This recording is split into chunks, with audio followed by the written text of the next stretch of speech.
नमस्कार दोस्तों, मैं श्वेता। कैसे हैं आप सब?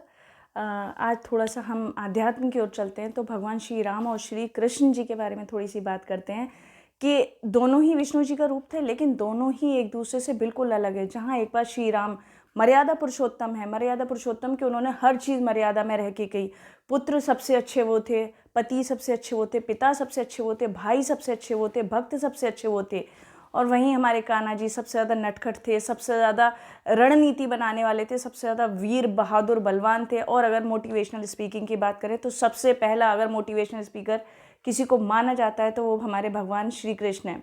तो ऐसे एक बार कर्ण ने उनसे पूछा कि भगवान, मेरे साथ कितना अन्याय हुआ, मेरे पैदा होते ही मेरी माँ ने मुझे त्याग दिया, मेरे दोस्त नहीं है, मेरा कोई भी लोग नहीं है।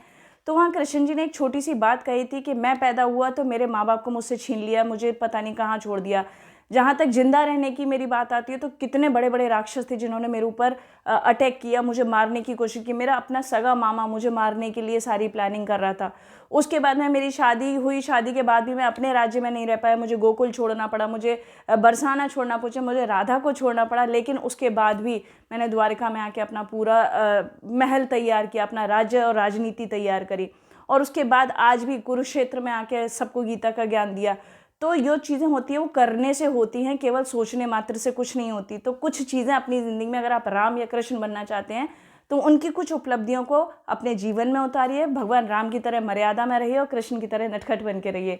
देखिए भगवान आपका कितना अच्छा करते रहेंगे। Stay positive and stay connected with me.